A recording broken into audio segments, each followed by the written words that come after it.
الرحمن الرحیم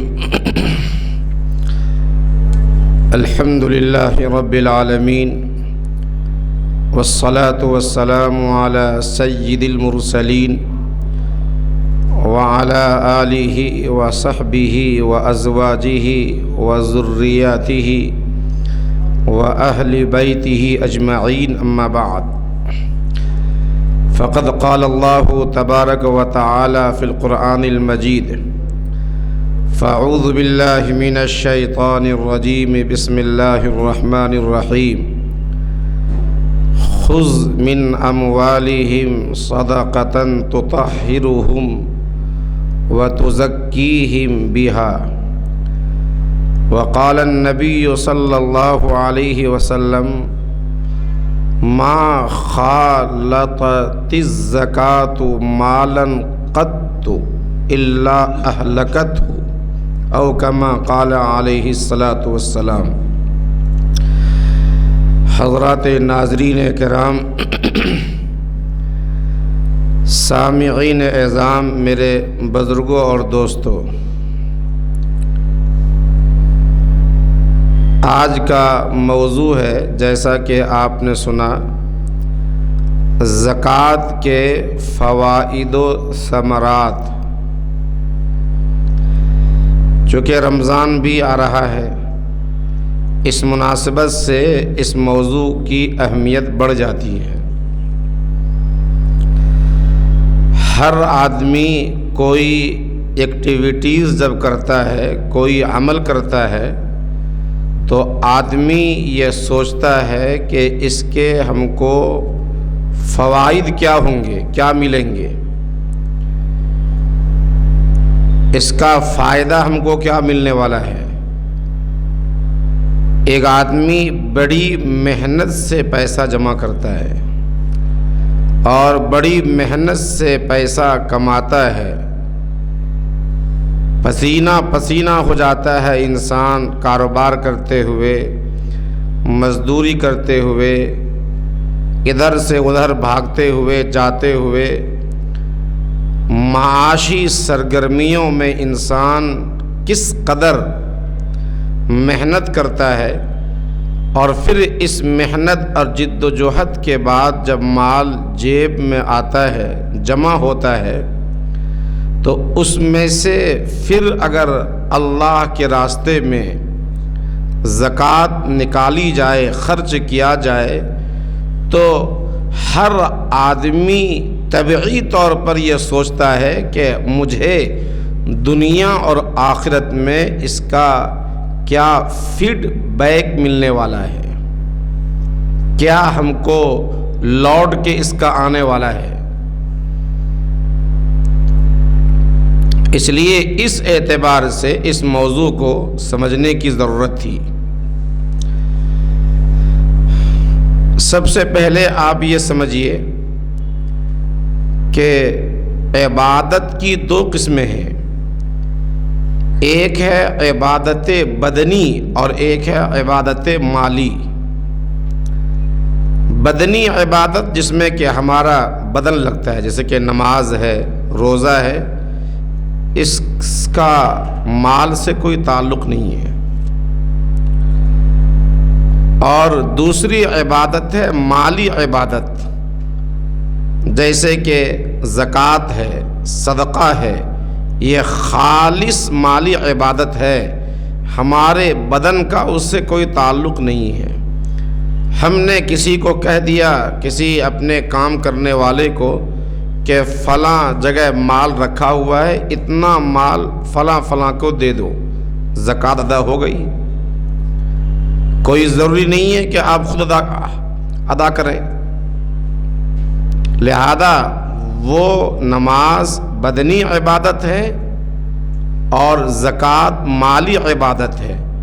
اور حج میں جو انسان جاتا ہے، وہاں بدن بھی لگتا ہے، محنت بھی لگتی ہے اور مال بھی خرچ ہوتا ہے۔ لہذا حج وہ عبادت ہے جو بدنی بھی ہے اور جو مالی بھی ہے۔ اللہ تبارک و تعالی نے زکوٰۃ کو قرآن میں کئی بار بیان کیا ہے۔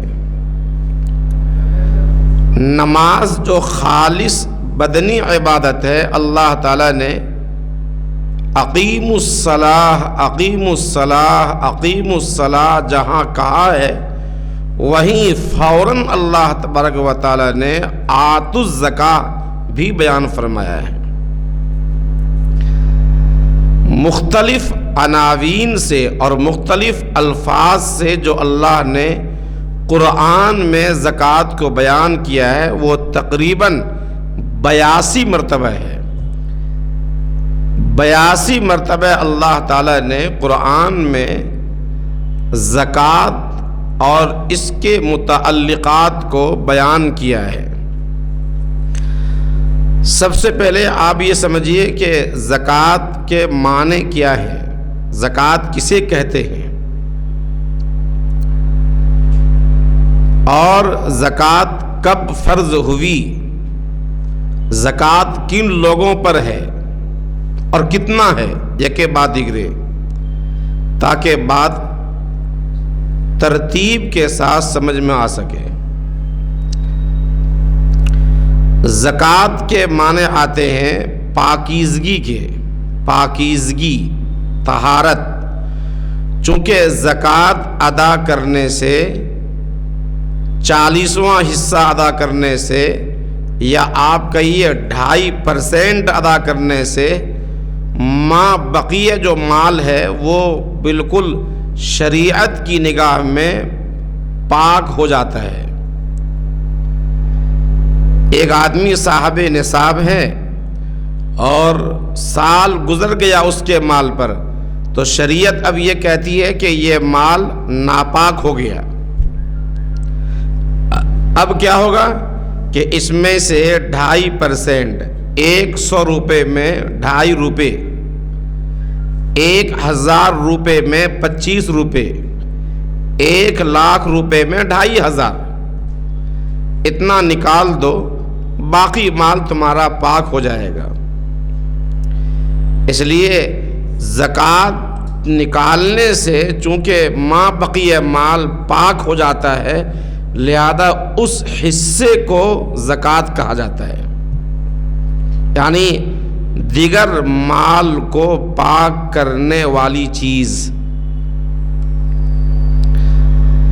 اور اس کا دوسرا معنی آتے ہیں نمو کے، نمو یعنی بڑھوتری کے معنی آتے ہیں۔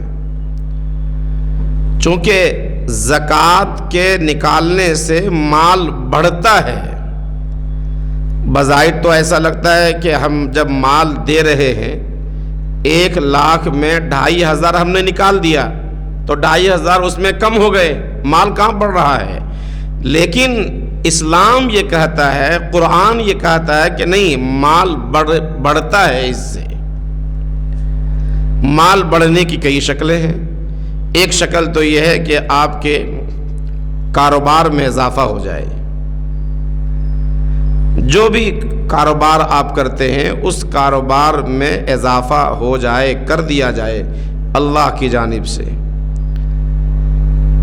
ایکسیڈنٹ سے آدمی کو اللہ محفوظ رکھ دیتا ہے۔ وہ بیماری جس میں لاکھوں روپے خرچ ہونے والے تھے، زکوٰۃ کی برکت سے انسان محفوظ ہو جاتا ہے، مال محفوظ ہو جاتا ہے۔ اس لیے یہ بھی گویا کہ بڑھنے کا ایک طریقہ ہوا۔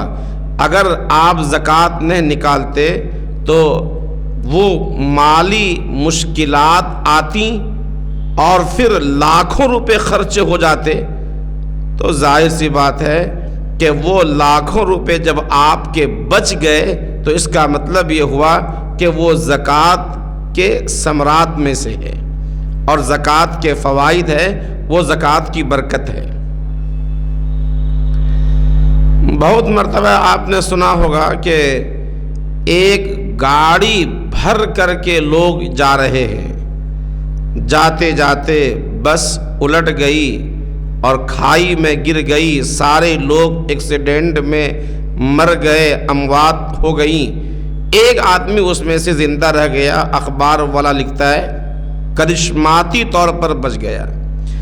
اسے کیا معلوم ہے یہ کرشمہ نہیں ہے اس آدمی کا، بلکہ دراصل یہ کمال اس کی زکوٰۃ کا تھا جو اس نے زکوٰۃ حساب سے نکالا تھا۔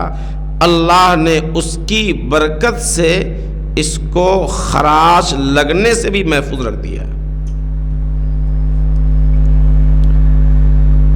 تو زکوٰۃ کے معنی مال بڑھنے کی بھی آتے ہیں اور زکوٰۃ کے معنی پاکیزگی کے بھی آتے ہیں، اور زکوٰۃ سے مال بڑھتا بھی ہے اور زکوٰۃ سے مال پاک بھی ہوتا ہے، اس لیے اس کو زکوٰۃ کہا جاتا ہے۔ شریعت میں اصل میں زکوٰۃ کہتے ہیں مال کے اس حصے کو جو شریعت نے متعین کیا ہے، اس کو اللہ کی رضا کے لیے مصارف زکوٰۃ پر خرچ کرنا، یہ زکوٰۃ ہے۔ قرآن کریم میں اللہ تعالیٰ نے زکوٰۃ کو متعدد بار بیان فرمایا ہے۔ ایک جگہ بیان کیا ان الذین آمنوا وعملوا الصالحات واقاموا الصلاۃ وآتوا الزکاۃ لهم اجرهم عند ربهم ولا خوف علیہم ولا هم يحزنون۔ جو لوگ ایمان لاتے ہیں اور عمل صالح کرتے ہیں، نماز پڑھتے ہیں اور زکوٰۃ دیتے ہیں۔ نماز بدنی عبادت کو لایا اور مالی عبادت میں اللہ نے فوری زکوٰۃ کو بیان کیا ہے۔ تو اللہ نے بیان کیا کہ ان کے لیے اجر عظیم ہے، اجر ہے ان کے لیے اللہ کے نزدیک، اور اللہ کے یہاں وہ بے خوف ہوں گے اور انہیں مال کے چھوٹنے پر کوئی غم بھی نہیں ہوگا۔ قرآن کریم سورہ توبہ آیت 103 میں اللہ نے بیان کیا خذ من اموالہم صدقۃ تطہرہم، اے میرے نبی آپ ان لوگوں سے جو صاحب نصاب ہیں، مالدار ہیں، ان لوگوں سے زکوٰۃ لیا کیجئے۔ صدقہ سے مراد بہت سے لوگوں نے یہاں زکوٰۃ لیا ہے، یعنی زکوٰۃ لیجئے ان سے، صدقہ لیجئے۔ اس سے کیا ہوگا؟ اس سے ہوگا کہ وہ لوگ ظاہری اور باطنی دونوں اعتبار سے پاک ہوں گے۔ ان کا قلب بھی پاک ہوگا، ان کا دماغ بھی پاک ہوگا، اور ظاہری جسم بھی پاک ہوگا، مال بھی پاک ہوگا۔ وسیع تر معنوں میں یعنی جو بھی ان کے متعلقات ہیں، اللہ ان کے متعلقات سے رجس کو، گندگی کو، ناپاکی کو دور کر دے گا۔ زکوٰۃ اگرچہ ہجرت سے پہلے صحیح قول کے مطابق فرض ہو چکی تھی، لیکن اس کا نصاب متعین طور پر مقرر نہیں تھا، متعین نہیں تھا۔ ہجرت کے بعد سن 2 ہجری میں اس کا نصاب متعین کیا گیا۔ تو اس اعتبار سے گویا کہ زکوٰۃ کے باضابطہ طور پر لینے کا جو انتظام ہوا حکومت کی جانب سے، وہ سن 2 ہجری میں ہوا۔ زکوٰۃ کن لوگوں پر فرض ہے؟ ایک سوال پیدا ہوتا ہے۔ نماز تو عام لوگوں پر فرض ہے، جو بدنی عبادت ہے سب پر، جو بھی بالغ مرد اور عورت ہے، چاہے بیمار ہے، چاہے وہ مسافر ہے، چاہے وہ غریب ہے، مالدار ہے، کوئی فرق نہیں ہے، کوئی ڈفرینس نہیں ہے۔ یہاں تک کہ اگر کوئی آدمی بستر پر ہے تو بھی اس کے اوپر نماز فرض ہے۔ لیکن زکوٰۃ یہ عبادت صرف اور صرف مالدار لوگوں پر ہے، صاحب حیثیت پر ہے، صاحب استطاعت پر ہے۔ مالدار بولنے کا مطلب یہ نہیں ہے کہ ارب پتی ہونا چاہیے۔ مالدار شریعت کی نگاہ میں وہ ہے جو صاحب نصاب ہو۔ صاحب نصاب کے بارے میں احادیث مبارکہ میں اس کی تفصیل آئی ہے، جس کا خلاصہ یہ ہے کہ آدمی 7.5 تولہ سونا یا 52.5 تولہ چاندی کا مالک ہو، یا اس کے برابر اتنا پیسہ بینک بیلنس میں موجود ہو، اور وہ قرض سے زائد ہو، اور وہ ضرورت اصلیہ سے زائد ہو۔ دیکھیے شریعت کتنی آسان ہے لوگوں کے لیے۔ شریعت یہ کہتی ہے کہ ہم اگر کوئی آدمی پہلے سے اگر کمزور ہے، بیمار، اگر پہلے سے کوئی آدمی اگر مفلس ہے تو ان کے اوپر زکوٰۃ نہیں ہے۔ زکوٰۃ ان لوگوں پر ہے جو صاحب استطاعت ہے، یعنی 7.5 تولہ سونا یا 52.5 تولہ چاندی کی اہلیت رکھتا ہے۔ آج کے وزن کے حساب سے آپ آسانی کے لیے سمجھ لیجئے کہ سونا اگر آج 87 گرام 480 ملی گرام 87 گرام 480 ملی گرام اس زمانے کا تولہ بڑا ہوتا تھا، آج کا تولہ چھوٹا ہو گیا، لہذا آج کا جو تولہ ہے مروج 8 تولہ 7 گرام 480 ملی گرام۔ اسی طرح چاندی 612 گرام 360 ملی گرام۔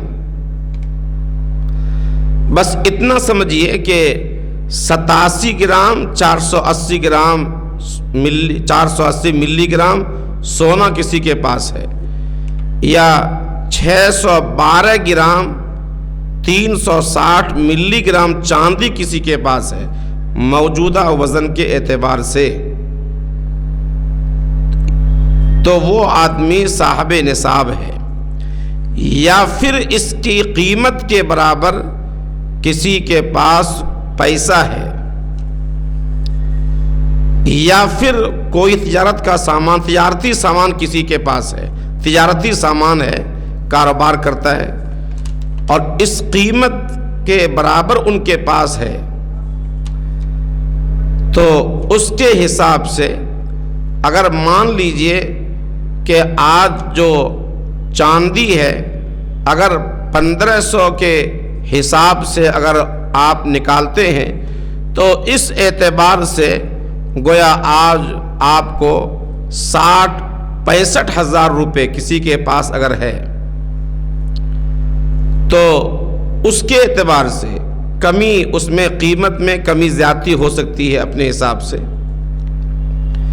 اگر کسی کے پاس دونوں ہے تو سونا بھی ہے اور چاندی بھی ہے، تو علماء کرام نے لکھا ہے کہ وہاں سونا اور چاندی اگر دونوں کسی کے پاس ہو تو وہاں قیمت کا اعتبار ہوگا، پھر تول کا اعتبار نہیں ہوگا، قیمت کا اعتبار ہوگا۔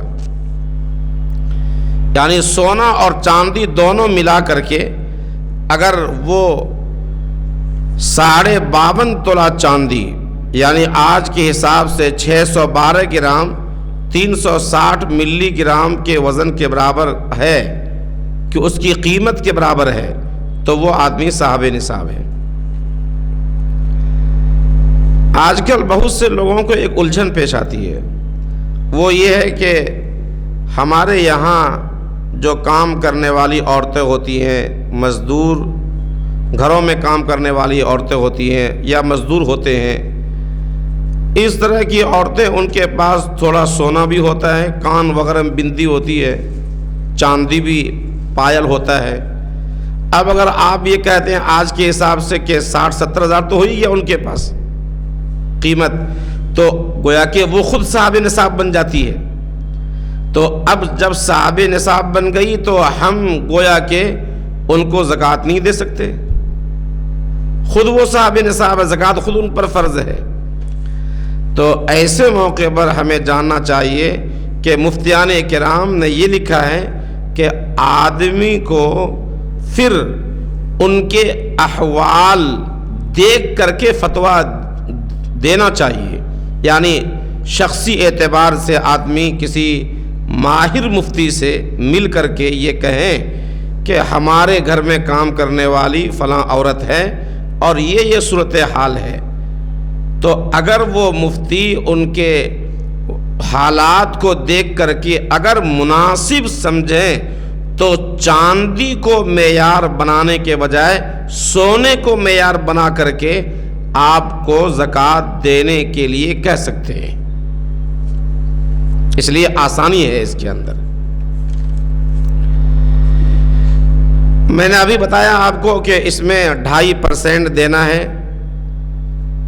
2.5% جو اللہ نے ہمیں دیا ہے اس کا 2.5% دینا ہے۔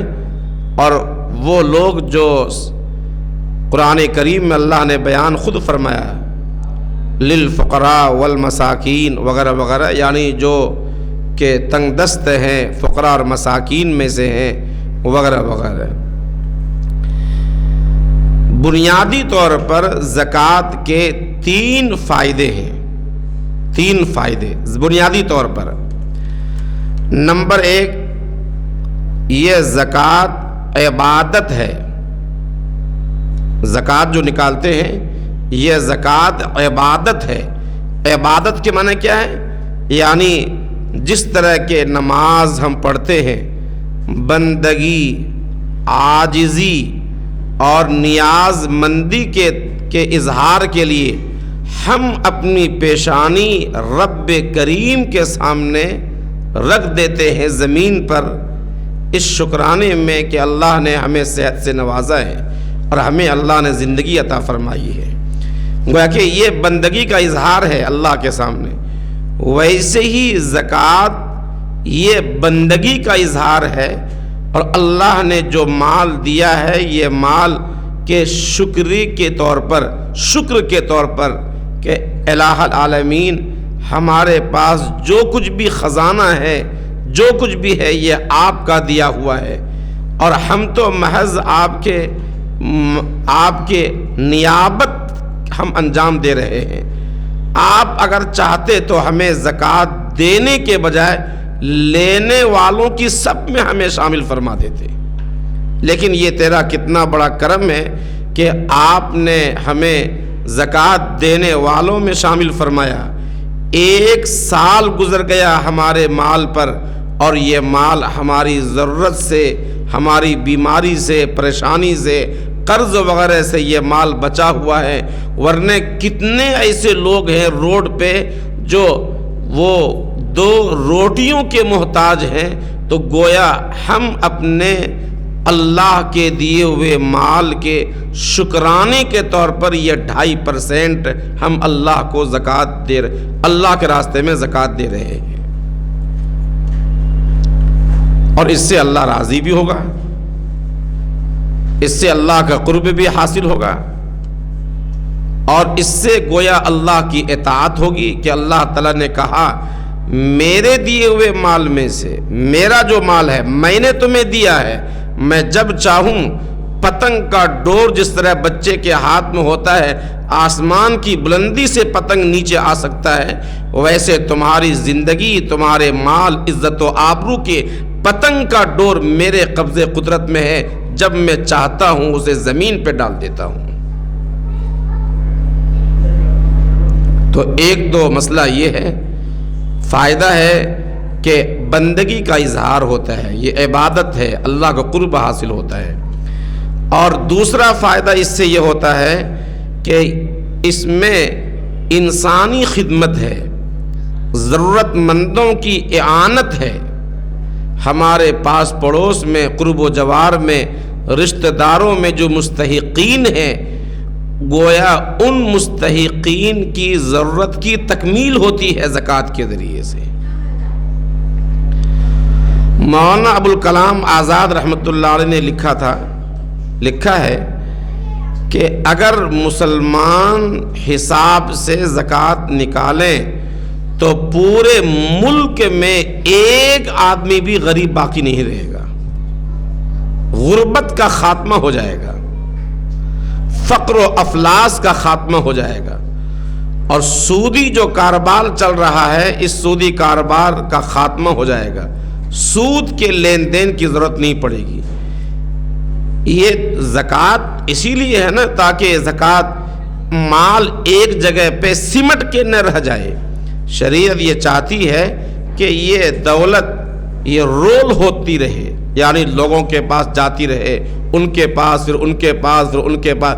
چند سرمایہ دار اس پر فن لگا کر کے اور اپنے قبضہ اس کر کے نہ بیٹھ جائیں. اور تیسرا اس کا فائدہ جو میں نے بتایا وہ ہے کہ نفس کی، جان کی اور مال کی حفاظت. حضرت شیخ الحدیث مولانا زکریا رحمۃ اللہ علیہ نے اپنی آپ بیتی میں لکھا ہے کہ ضلع سہارنپور میں بھٹ ایک جگہ ہے، اس کے آگے انگریزوں کی کوٹھیاں تھیں، بڑے بڑے بلڈنگیں، اور اس میں بڑے قیمتی سامان وہ لوگ رکھا کرتے تھے. اور اس میں جو کام کرنے والے لوگ تھے وہ کام کرنے والے مسلمان تھے، مسلمان ملازمین، چونکہ انہیں بھی معلوم تھا کہ یہ لوگ پکے امانت دار ہوا کرتے ہیں. اور وہ انگریز خود کبھی دلی، کبھی کلکتہ، کبھی یہاں اور کبھی وہاں. ایک مرتبہ اس انگریز کی کوٹھیوں میں آگ لگ گئی اور بڑی تیزی کے ساتھ آگ پھیل گئی، کوٹھیاں جل گئی. تو اس انگریز کا جو نوکر تھا مسلمان، وہ دوڑتا ہانپتا کانپتا دلی آیا، اپنے مالک کے خدمت میں حاضر ہوا، انگریز کے پاس آیا. وہ انگریز کچھ لکھ رہا تھا اور یہ کہا کہ صاحب آپ کی کوٹھی میں آگ لگ گئی، سب کچھ جل گیا. تو انگریز نے نگاہ اٹھا کر بھی نہیں دیکھا. پھر اس نے کہا کہ سر آگ لگ گئی، آگ آپ کی کوٹھی میں، ادھر آگ پھیل گئی، پوری جنگل جل گیا، آگ لگ گئی ہے. تو انگریز نے کہا، تب دوسری مرتبہ نگاہ اٹھائی اور کہا کہ میری کوٹھی کو آگ نہیں لگی ہوگی، اس لیے کہ میں اسلام کے اصول کے مطابق ہر سال 2.5% اپنی پوری دولت کے سے زکوٰۃ نکالتا ہوں. ان کا ایمان تو نہیں تھا، لیکن انہیں یہ معلوم تھا کہ اگر اتنا نکال دیا جائے، یقین تھا تو ہمارا مال محفوظ رہے گا. چنانچہ جب تحقیق کی گئی تو معلوم ہوا کہ واقعتاً اس کے ساری کوٹھیاں آس پاس کی جل گئی تھیں، لیکن اس کی کوٹھی اور اس کے اسباب اور وسائل، پورا سامان جوں کہ تو محفوظ تھا. اخیر میں اتنی بات ہمیں یاد رکھنی چاہیے کہ مال جن لوگوں کو ہم دیں گے، 3-4 چیزوں کی ہمیں رعایت کرنی چاہیے. نمبر 1 کہ ہم بہتر مال کا ہم انتخاب کریں، یعنی اچھا مال دیں. کپڑا دے رہے ہیں تو کپڑا دیتے ہوئے ایسا نہیں ہے کہ آپ 4 مینار جائیں، ہاں صاحب آپ کو زکوٰۃ کی ساڑی چاہیے، زکوٰۃ کا کپڑا چاہیے، تو 3rd کلاس جو آپ اپنے بچے کو نہیں پہنا سکتے، وہ اللہ کے نام پر ان فقراء اور مساکین کو آپ دے رہے ہیں. ان کو آپ اتنا گھٹیا سمجھ رہے ہیں.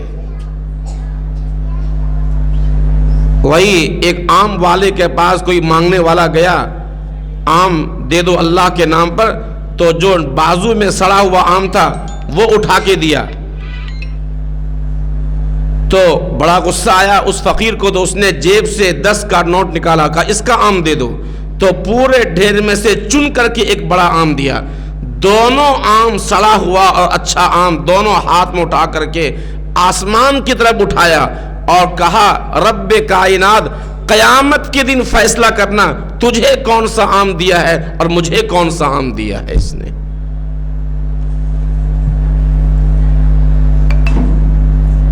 ادب کا تقاضا یہ ہے کہ ہم ریاکاری نہ کریں. زکوٰۃ دے رہے ہیں، کسی کی عزت کو تماشا نہ بنائیں، ریاکاری نہ کریں. فوٹوگرافی، ان کی تصاویر اور لوگوں کے سامنے ان کی عزت نفس کو ٹھیس پہنچانا اور اس کی عزت سے کھلواڑ کرنا، یہ ہرگز اور ہرگز مناسب نہیں ہے. ایک 350 اور 500 کے پیکٹ دے کر کے آپ